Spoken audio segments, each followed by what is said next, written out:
What's up everybody and welcome to another video on my channel. In this video we're going to be talking about Paul and Morgan because whew, I got some stuff to say about them. Yeah. Be nice. Paul and Morgan, the Paul and Morgan Show. And Jaclyn and David. Oh, nice. Perfect. Alright, so never in a million years did I think we would all be sitting here making a video together, but here we are, and I know a lot of people are curious, so I kind of wanted to go through and just talk about how we actually came to meet in person and how things progressed from there to this point. Yes, yes. We're happy to be here with you, Jaclyn and David, and the JaclynGlenn fam. What's up, you guys? I really am happy. I'm excited. Yeah, we're pumped. We also never thought in a million years that we would be here in their house, spending the night. Yeah, I know. You guys survived. We made it. Made some nice brunch. Yeah. They have treated us so well, you guys. Sushi, fondue. Yeah, we played some video games. Yeah. That was fun. A few months back, Morgan reached out, and I totally didn't even know that she messaged me. And sorry. It's okay. And David actually got a message and let me know that you wanted to hang out because you were going to be in Nashville. Yep. So we all got dinner and posted a picture, and that was received. Yeah, Interestingly, I'll say it was received. Some people were happy, some people were less than thrilled. Since our last meeting, things have kind of changed in an interesting way. You guys got to have a conversation with the one, the only, Jessie Lee Peterson. Amazing. Amazing. I still have PTSD from it, so I'm trying to recover. Beta. Oh, we've been talking a lot about that, and we really wanted to know, do you guys like white people? Oh dear. Please, no, don't ask me this ever again. Paul, do you love white people? Yes, I do. How about you, We love Morgan? all people. We love all the people. Do you love white people? I love all the people. Do you love white people? All the people. How about white people? Yup, them too. One of many interesting questions. And then re-asked it, and then re-asked it, and then re-asked it. He was, yeah, what, stubborn, obstinate? What's the word I don't for know what he was. repetitive? Yes. I think people were pretty interested to see you guys actually willing to sit down and have a conversation that turned into kind of a debate. It got a little heated.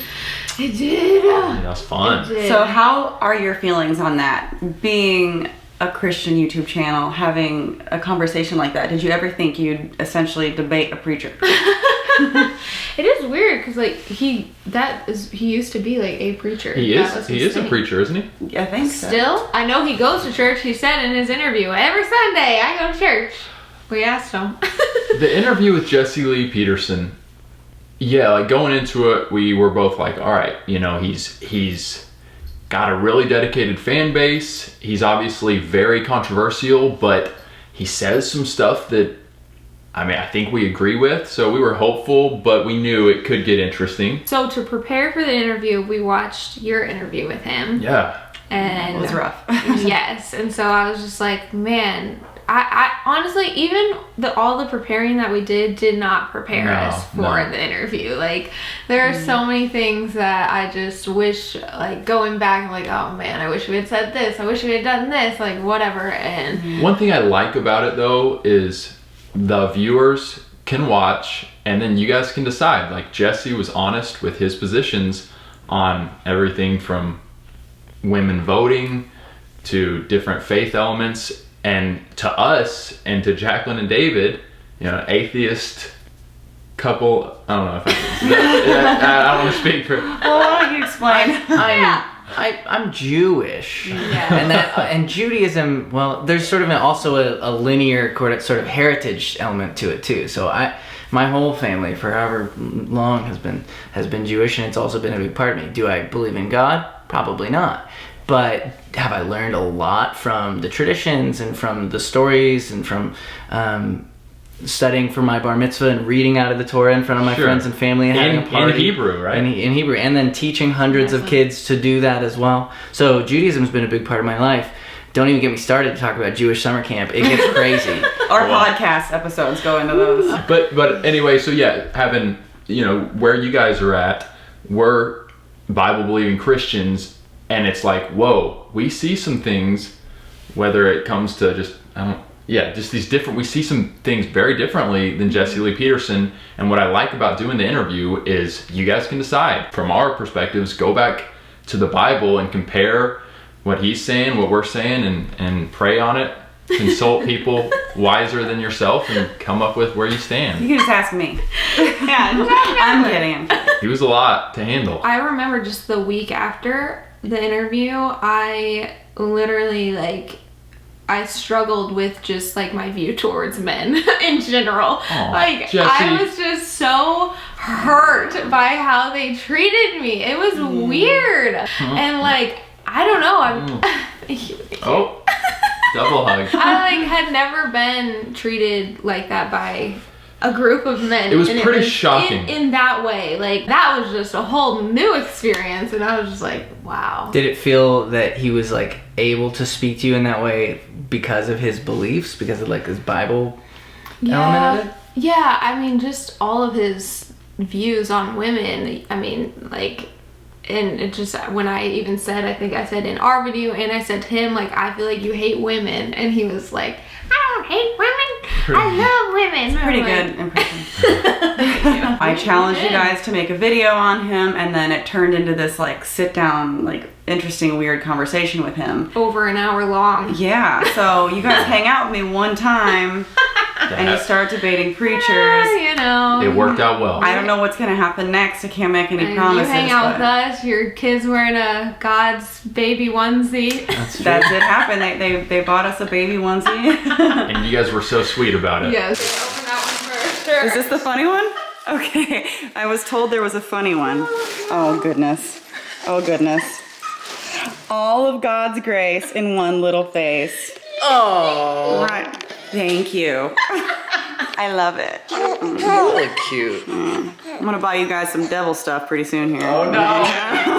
On that note, like, yeah, we're hanging out, we're having a good time, we're being nice to each other. I know it's crazy. Get over it. Oh. Bold. But Very bold. I kind of wanted to just take a second and make this video with you guys and talk about how you guys feel too about this, how, you know, you can spend time with somebody that is an atheist, you know. and a Jewish man. Now Judaism does have. No one wants to say Jew. But no, it's okay. But Judaism has, well, some elements of it has a very accepting questioning in faith. Judaism has an encouragement to wrestle with God. Is actually Is the it translation. Jacob? There you go. Okay. And so it's a little bit less blind faith. This is what I believe in, sort of the more acceptable questioning.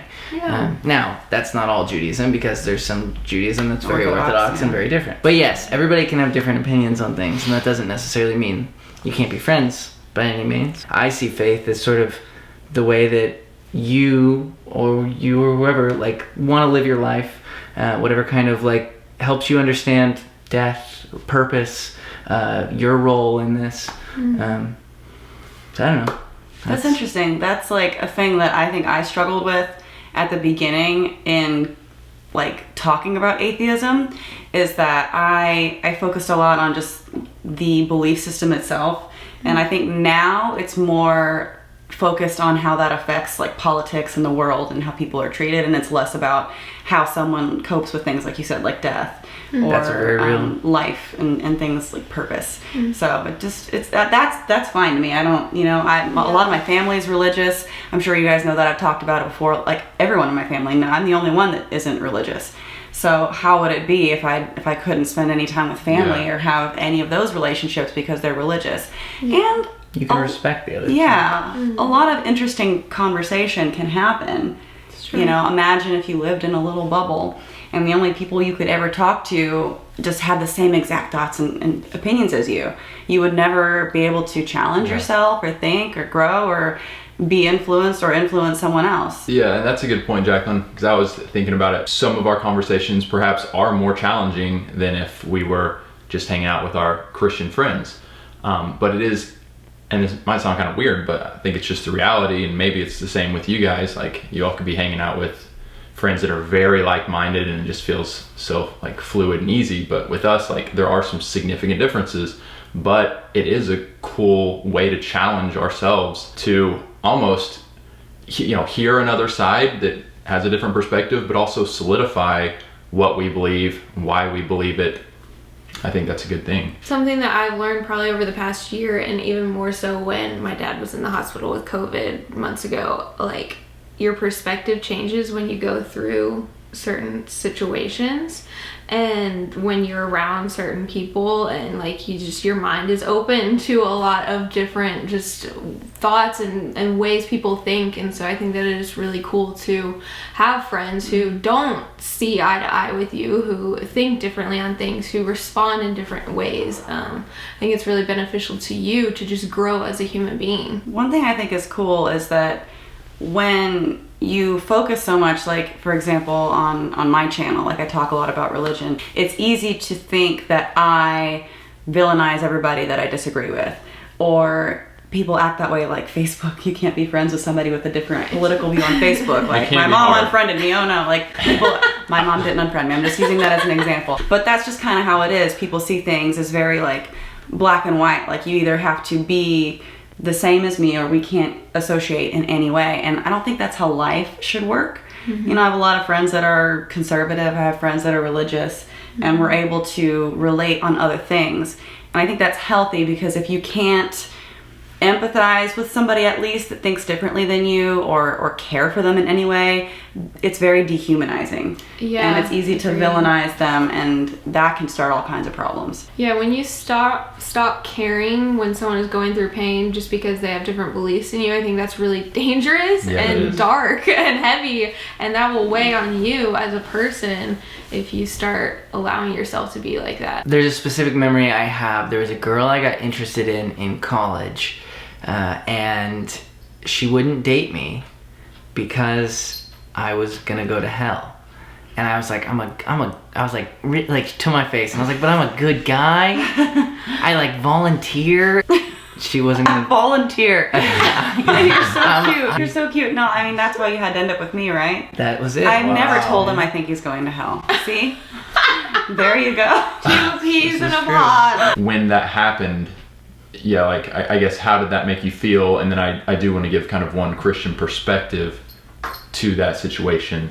I guess I just felt confused that I could be judged in that way, because maybe I hadn't accepted Jesus as my Lord and Savior. Sure. And Jewish people don't typically do that. No, it's fine. I don't know what she's doing. I don't know. I don't even think I remember her name. I mean, I guess, like, I think I have a feeling where you might go with that. Sure. Is it like, if you have a certain thing that's really important in your life, then you would want to have like a partner that values the same thing, like similar values, I guess. Mm-hmm. And that's one thing. But I think being like, I can't be with you because you're going to hell is a little bit harsh. Pretty intense. That's a whole vibe that I don't know. Wow. Yeah. That's straight up said that. It's a really difficult situation.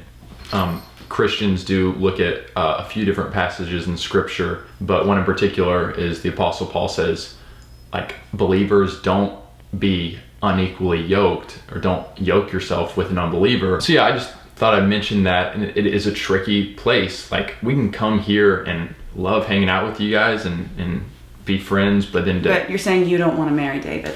I would rather not. That's a whole nother time. I'm just joking.